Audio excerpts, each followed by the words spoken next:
evolves, the African Union is calling on journalists and storytellers from across the continent to help reshape the narrative about the continent. The 2025 AU Media Fellowship offers a 16-month program of mentorship, resources, and opportunities, with this year introducing a new public health track in partnership with Africa CDC. With the application deadline just days away, we're joined live from Addis Ababa by Faith Adhiambo, who is AU Media Fellowship Coordinator, to tell us more. Faith, thank you for joining us. How are you this Tuesday? I'm fine, thank you. I'm so happy to be here to be able to speak about something I'm really passionate about. Great, and we appreciate your time. So, why did the African Union feel it was important to launch the AU Media Fellowship? It was back in 2021. And what gap does it fill in Africa's media space? For us, the most critical thing is to understand that media is a special stakeholder for us. And we looked at it and said the ideals of the AU are too precious to leave to the African leaders alone. And African ownership was required. And media is quite critical in terms of being the bridge between the African citizen and the policymakers. And for us to be able to build Agenda 2063, we need the African citizens to be able to band together, to be able to move the ideals that our forefathers and foremothers had been able to envision for us. So this is why we thought it was important to have this special fellowship to bring media into the African Union and be part of the decision making. We just don't want you to report from the outside. We want you to be part of the decision making and be able to move Africa forward. How have you seen the fellowship grow since 2021 up until now?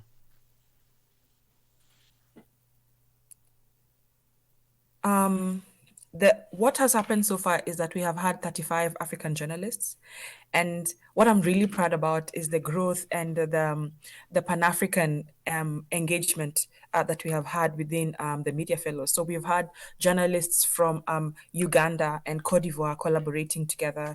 We've had journalists from South Africa as well as Egypt doing stories together. And you find that we have more in common than we have any differences. Mm-hmm. And we find beautiful stories around we found a journalist from South Africa attending the EU summit, and he got to interview the Prime Minister of Angola, who is currently the chair of the AU, and was asking fundamental questions in relation to the African continent, which brings African issues to the foreground at the continent, at the international ground, as well as African journalists attending AU summits. And the AU summits, they got to meet with the key policymakers who are affecting change in their countries, which inadvertently helps us in terms of the implementation of some of the key policies that are being discussed at the African Union and bringing them to the heart of the citizens. So we're really happy about that. Those are some of the key successes that we have seen so far.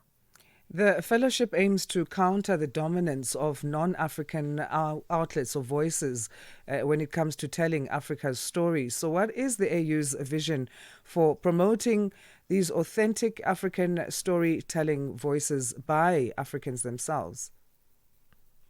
That is indeed true, and that's one of the center point of our of the media fellowship. So when you look at the ideals of within Agenda 2063, we find that Aspiration 7 speaks about Africa taking its rightful place in the international and in the international space and being a global player. And we find that storytelling is going to be at the center of this. And we need to be able to tell as many stories as possible about the continent, for the world. And we are trying as much as possible to make sure that the successes of Africa are being put on the global stage. And by doing that, we are trying to also collaborate with international media houses, as international and local collaborations are what we're looking at to be able to get Africa's voice out there. And also we're looking at working with some organizations like Wikipedia to put as much information on Africa as possible and to also correct the different misinformations about Africa, because as you know, Africa is losing almost 42 billion in terms of profits because of the because of the poor narratives of the continent, and that inadvertently means that we pay premiums on our loans because we are viewed as risks, and sometimes is as a relation of storytelling and the poor narratives about the continent out there. And I guess that's an important point that you make. It's not necessarily about rejecting those non African outlets or international voices on African stories, but collaborating with them to ensure that, on the one side, if there is a crackdown on media freedom and speech, they can step in and tell these stories that need to get out on an international front. Absolutely. We're looking at collaboration. We are looking at also helping the government to understand that the media is your friend. The media is there to be able to be a collaborator. The media is there to help shed a good light or just light, and to be able to give people adequate information to make adequate decisions rather. Mm-hmm. And the media is the fourth estate, and the fourth estate and being a watchdog doesn't mean it's on the opposite direction. We are working together to build the Africa we want, not separately. We are together on this. So the media and the government and the citizens need to be able to work collaboratively to be able to build the Africa we want. This is what I would ideally envision. So, this year introduces a new public health track in partnership with Africa CDC. What kind of stories and coverage do you hope fellows will produce in this area? Um, Public health is quite critical and central, because health is wealth, as we always say it. And we find that during COVID, African journalists came to the table and came to the table in a big way. When you needed the media, they were there.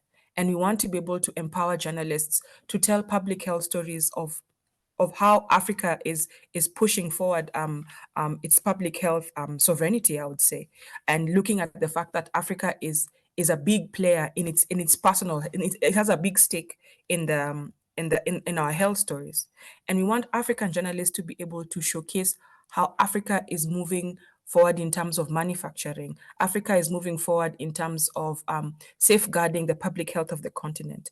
We want African journalists to highlight the success stories and also the challenges during pandemics, epidemics.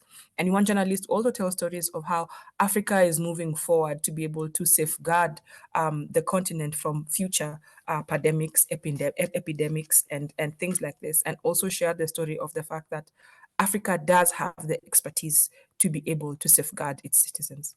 Absolutely. So, how do potential fellows apply? Where do they go to submit their applications before the deadline? And your message to those African journalists and storytellers who may be wanting to apply but feel like maybe they're a bit hesitant?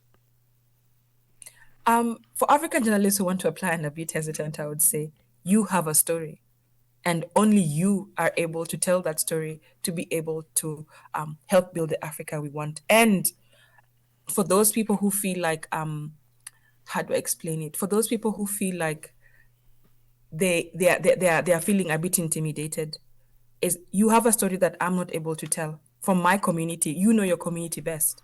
So you're able to tell that story from a very informed perspective. So I welcome all journalists to be able to participate from whichever language and whichever background. We welcome you. We have a website platform that we've created so that journalists are able to send in their stories. And the most important part of your application is going to be your pitch. Your pitch is going to be your selling point. How do we want how is your story moving the African agenda forward? How are we able to interrogate issues for Africa to look within itself and be able to improve? These are the kind of stories that we're looking for. And Mm-hmm. we welcome all journalists to be able to apply. We don't have an age limit actually. So Yeah. and it's on purpose because we know it's a very important, it's critical to have our journalists across the spectrum. Where do applicants go to submit? They can go to www.africanunion, no, not www.aumediafellowship.auint. And you can always just Google it. If you Google African Union Media Fellowship, you will find it. And we really welcome all journalists from all backgrounds to be able to apply to join our 35 exceptional media fellows that we currently have. So we want to cover the entire continent. Faith, thank you so much again for your time, and you have a great rest of your day. Absolutely. Have a good day.